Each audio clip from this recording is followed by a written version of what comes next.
नमस्कार छात्रों, स्वागत है आपका मेरे इस YouTube चैनल मेजर टारगेट में, जिसका एकमात्र उद्देश्य है बिहार में टॉपर्स देना। जी हाँ छात्रों, आज हम आपके बीच लेके आए हैं रसायन शास्त्र के काफ़ी महत्वपूर्ण प्रश्नों को।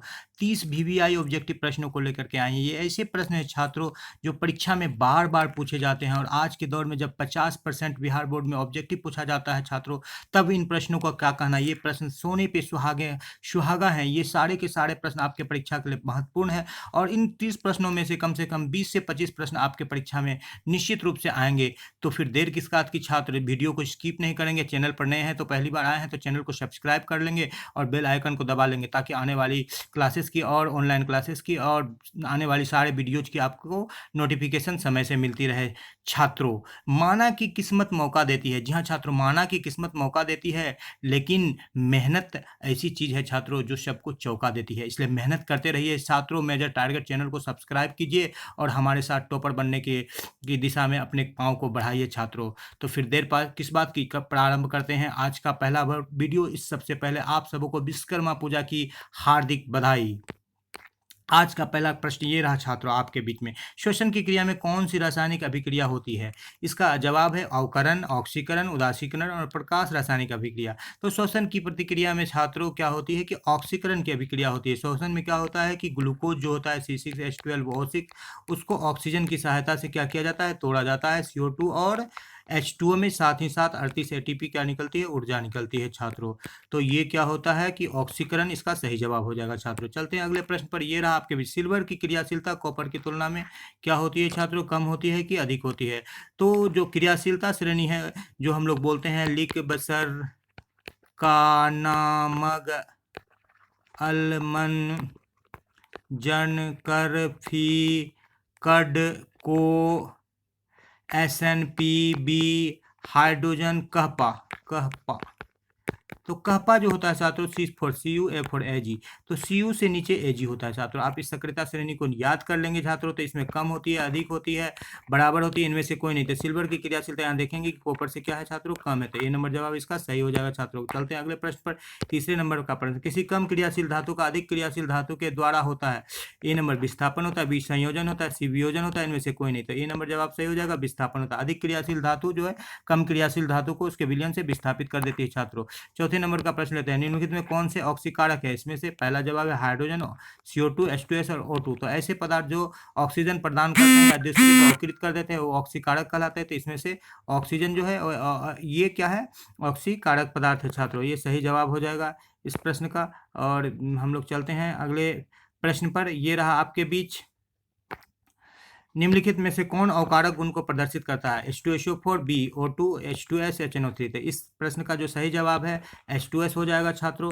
नोट कर लेंगे। चलते हैं अपने छठे प्रश्न पर। शरीर में भोजन का पचना किस प्रकार की अभिक्रिया है? अवकरण, ऑक्सीकरण, उदासीकरण और वैद्युत अपघटन। तो शरीर में जो भोजन पचता है, तो बड़ा बड़ा अणु जो होता है भोजन का, एंजाइम की सहायता से क्या होता है, छोटे छोटे अणुओं में टूट जाती है, घुलनशील अणुओं में टूट जाते हैं एंजाइम की सहायता से। तो इस अभिक्रिया को हम लोग क्या बोलते हैं, अपघटन कहते हैं। तो यहाँ पर वैद्युत तो नहीं होना चाहिए छात्रों, अपघटन इसका सही जवाब हो जाएगा। तो 7वां नंबर, रिडॉक्स अभिक्रिया किसे कहते हैं? तो ऑक्सीकरण, अवकरण, ए एवं बी दोनों इनमें से कुछ नहीं। तो रिडॉक्स शब्द को जब आप देखेंगे छात्रों, द रिडॉक्स, तो इसमें दो शब्द जुड़े हुए हैं, रीड प्लस ऑक्स। क्या है, रीड, रीड से होता है रिडक्शन और ऑक्स से होता है क्या, ऑक्सीडेशन। ऑक्स से क्या होता है, ऑक्सीडेशन। तो इसका सही जवाब सी नंबर हो जाएगा छात्रों। चलते हैं अगले प्रश्न पर। 8वें नंबर का प्रश्न, कंकाली समीकरण किसे कहते हैं? संतुलित समीकरण, असंतुलित समीकरण, शाब्दिक समीकरण, इनमें से कोई नहीं। तो जो असंतुलित समीकरण होता है छात्रों, उसे हम लोग क्या कहते हैं, कंकाली समीकरण कहते हैं। 9वें नंबर का प्रश्न ये रहा आपके बीच, अभिक्रिया के प्रतिफल के रूप पृथक रूप में ठोस पदार्थ अवस्थित है, अभिक्रिया कहलाते हैं। यानी ऐसी रासायनिक अभिक्रिया जिसमें ठोस पदार्थ पृथक होते हैं, उसको क्या कहते हैं, अवक्षेपन, उपचयन, संयोजन, वियोजन। तो जिस अभिक्रिया में ठोस पदार्थ पृथक होते हैं छात्र, उसको हम लोग अवक्षेपन कहते हैं। जैसे दूध में नींबू गाड़िएगा तो छेना क्या हो जाएगा, अवक्षेप के रूप में अलग हो जाएगा। इसको हम लोग अवक्षेपन अभिक्रिया कहते हैं छात्रों। इसको क्या कहते हैं हम लोग, अवक्षेपन अभिक्रिया कहते हैं। अवक्षेप को नीचे तीर के निशान द्वारा दिखाया जाता है। चलते हैं अगले प्रश्न पर। 10वें नंबर का, वह रासायनिक अभिक्रिया जो प्रकाश का अवशोषण कर घटित होता है कहलाती है। ए नंबर, प्रकाश रासायनिक अभिक्रिया, विद्युत अपघटन अभिक्रिया, उदासीनीकरण अभिक्रिया, इनमें से कोई नहीं। तो प्रकाश रासायनिक अभिक्रिया इसका सही जवाब हो जाएगा छात्रों। तो प्रकाश संश्लेषण जो होता है, फोटोसिंथेसिस जो होता है, वो भी क्या होता है छात्रों, प्रकाश रासायनिक अभिक्रिया का ही उदाहरण है। 11वें नंबर का प्रश्न, धातु के ऑक्साइड होते हैं भस्म, लवण, अम्ल, अधातु। तो इन चारों में से क्या होगा छात्रों? तो देखेंगे कि धातु के जितने भी ऑक्साइड होते हैं वो क्षारीय होते हैं या भास्मिक होते हैं, क्षारीय होते हैं या भास्मिक होते हैं या बेसिक होते हैं, और अधातु के ऑक्साइड क्या होते हैं, अम्लीय होते हैं। यहाँ नोट कर लेंगे छात्रों। चलते हैं अगले प्रश्न पर, 12वें नंबर का प्रश्न, वह पदार्थ जो जल में घुलकर हाइड्रोजन आयन देता है कहलाता है भस्म, अम्ल, धातु और अधातु।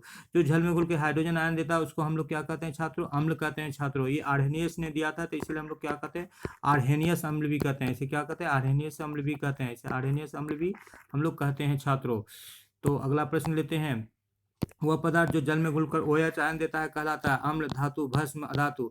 तो जो OH आयन देता है उसको हम लोग भस्म कहते हैं छात्रों या क्षार कहते हैं। इसको भी आर्हेनियस ने ही दिया था, इसको भी क्या दिया था, आर्हेनियस ने ही दिया था। OH आयन देने वाले को क्या कहा जाता है, भस्म या क्षार कहा जाता है छात्रों। तो इसका जवाब C नंबर सही जवाब हो जाएगा छात्रों। चलते हैं अगले प्रश्न पर, जो 14वें नंबर का, अम्ल तथा भस्म की शक्ति ज्ञात करने के लिए किसका प्रयोग करेंगे, lactometer, stethoscope, pH scale, ammeter. तो लेक्टोमीटर से दूध की शुद्धता मापा जाता है, स्टेथोस्कोप से हृदय की धड़कन को मापा जाता है, और पीएच स्केल से हम लोग अम्ल, क्षार और लवण का पता लगाते हैं, और एमीटर से क्या चीज करते हैं छात्रों, तो हम लोग इससे धारा की को मापते हैं। तो इसका पीएच स्केल सही जवाब हो जाएगा छात्रों। चलते हैं 15वें नंबर पर प्रश्न पर, हमारे शरीर का पीएच प्राप्त होता है 7 से 8, 8 से 9, 3 से 5 और 6 से 7। तो हमारे शरीर का जो पीएच प्राप्त होता है 7 से थोड़ा अधिक होता है, तो इसका ए नंबर सही जवाब हो जाएगा छात्रों। 16वें नंबर पर चलते हैं, लवण Na2CO3 का जलीय विलयन का पीएच मान होता है।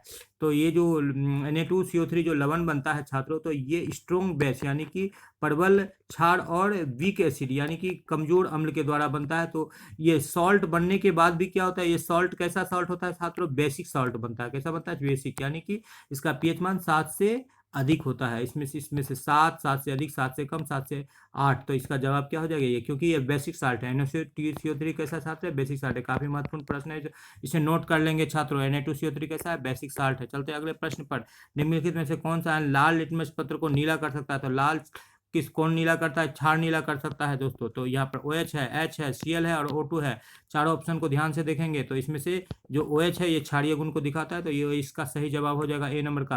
18वें नंबर के प्रश्न पर चलते हैं, किस रासायनिक यौगिक को गर्म करने पर प्लास्टर ऑफ पेरिस प्राप्त होता है। इसमें विरंजक चून, जिप्सम, चूना पत्थर और कच्चा चूना दिया गया है ऑप्शन में छात्रों।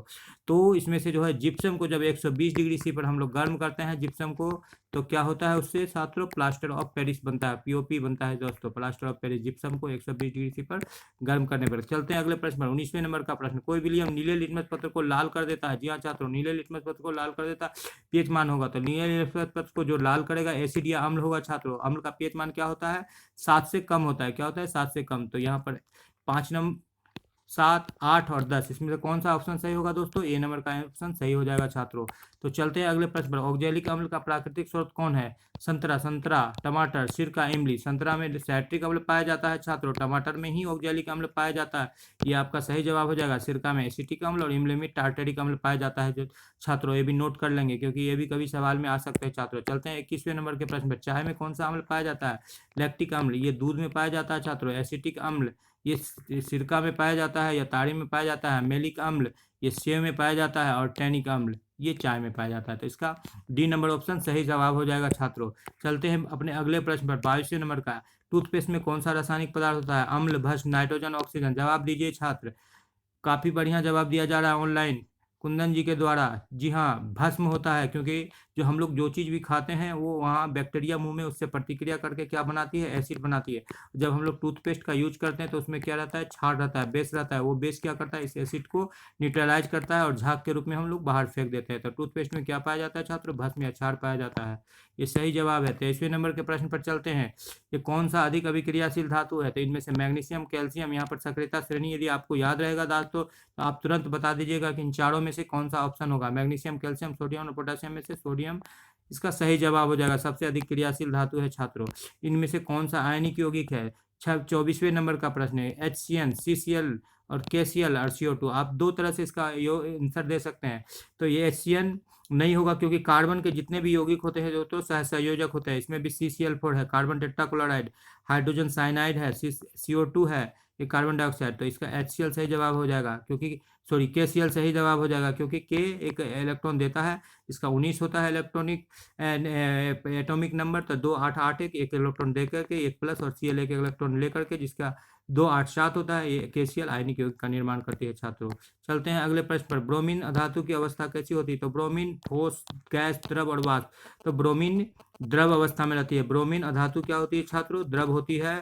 ये अपवाद है। साथ ही साथ हमारा पारा या मरकरी जो होता है छात्रों, पारा या मरकरी जो होता है वो धातु होता है Hg, और ये क्या होता है? ये भी द्रव होता है। याद कर लेंगे छात्रों, धातु में पारा द्रव और अधातु में ब्रोमीन द्रव। चलते हैं अगले प्रश्न पर। 26वें नंबर का प्रश्न, सक्रियता श्रेणी में सबसे क्रियाशील धातु है सोना, सोडियम, Hg और कॉपर। इसमें से सोडियम सही जवाब हो जाएगा छात्रों, नोट कर लेंगे। 27 नंबर में, इन निम्नलिखित में से किसे चाकू से काटा जा सकता है? लिथियम, कैल्शियम, कॉपर और आयरन। जवाब दीजिएगा छात्र। तो जो होता है छात्र, लिथियम जो होता है वो इसे चाकू से काटा जा सकता है। 1A के तत्व होते हैं lithium, sodium, potassium, rubidium, caesium और फ्रांसियम। एक हाइड्रोजन को भी रखा गया है, इसको हम लोग याद कर सकते हैं छात्रों। हे ली ना कर कर रब से सीजियम फरियाद। हेलिना ना कर रब से फरियाद। हेलिना ना कर रब से फरियाद। वर्ग एक एक के तत्व को याद कर सकते हैं छात्र। चलते हैं अगले प्रश्न पर। 28वें नंबर का, निम्नलिखित में से कौन उपधातु है? तो आयरन, कॉपर, निकेल और एंटीमनी Sb। तो इसमें से जितने भी हमारे 118 तत्व ज्ञात है उसमें से क्या है छात्रों? 92 क्या है? मेटल्स है, 92 धातु है, और 8 क्या है? उपधातु है। 8 क्या है? धातु उपधातु है, ये सब मेटल्स हैं, सब मेटल्स। और क्या है? बाद बाकी 92 8 100 और 18 क्या है? उपधातु है, यानी कि नॉन मेटल्स है। तो ये 8 उपधातु में से एक एंटीमनी भी है। Beryllium, boron, arsenic, antimony, bismuth, ये सब क्या है? उपधातु है। तो इसका क्या जवाब हो जाएगा? डी नंबर सही जवाब हो जाएगा छात्रों। उन्हें लोहे को संक्षारित होने से बचाने के लिए उस पर किसका लेप चढ़ाया जाता है? क्रोमियम का आयनोडीकरण, पेंट का, एसथ लेपन। जी हाँ छात्रों, इसका सही जवाब होगा एसथ लेपन, जिसे हम लोग जस्तीकरण या गैल्वीकरण भी कहते हैं। जस्तीकरण या गैल्वेनीकरण भी कहते हैं। गैल्वनीकरण या जस्तीकरण भी कहते हैं छात्रों। 30वें नंबर का प्रश्न पर चलते हैं छात्रों। निम्नलिखित में कौन सा लवण समुद्री जल में पाया जाता है? LiCl, BaSO4, Na3PO4 और NaCl। ये चारों ABCD में है, तो इसमें से क्या जवाब सही होगा? NaCl सही हो जाएगा। आप लोग जानते हैं कि समुद्र के जल में 1 लीटर जल लेंगे तो उसमें से 35 ग्राम क्या निकलेगा? 35 ग्राम NaCl निकलेगा।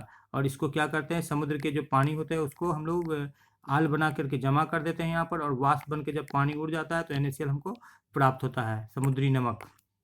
अगला जो अंतिम प्रश्न है ये आपके लिए होमवर्क दिया गया है छात्रों। अभी तक कितने तत्व ज्ञात हुए? A 118, B 110, C 109 और D 90। इसका जवाब आपको कमेंट बॉक्स में लिख करके देना है छात्रों।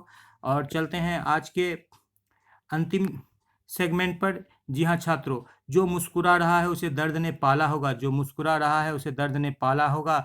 जो चल रहा है उसके पाँव में छाला होगा। जो मुस्कुरा रहा है उसे दर्द ने पाला होगा। जो चल रहा है उसके पाँव में छाला होगा। बिना संघर्ष के चमक नहीं सकता कोई। बिना संघर्ष के इंसान चमक नहीं सकता। बिना संघर्ष के इंसान चमक नहीं सकता। जो जलेगा उसी दिए में उजाला होगा। जो जलेगा उसी दिए में उजाला होगा। जी हाँ दोस्तों, यदि वीडियो पसंद आ रहा है तो वीडियो को लाइक कर दे, दोस्तों के बीच में शेयर कर दे। चैनल पर नए आए हैं तो चैनल को निश्चित रूप से सब्सक्राइब कर दे, क्योंकि मेरा टारगेट का एकमात्र उद्देश्य है आपको टॉपर बनाना। और वीडियो को शुरू से अंत तक देखने के लिए बहुत बहुत धन्यवाद। इस चैनल में को ढेर सारा प्यार देने के लिए बहुत बहुत धन्यवाद। और अंत में आप सबों को विश्वकर्मा पूजा की ढेर सारी बधाई।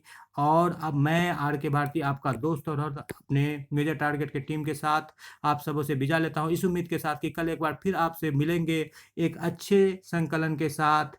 और इसी के साथ शुभ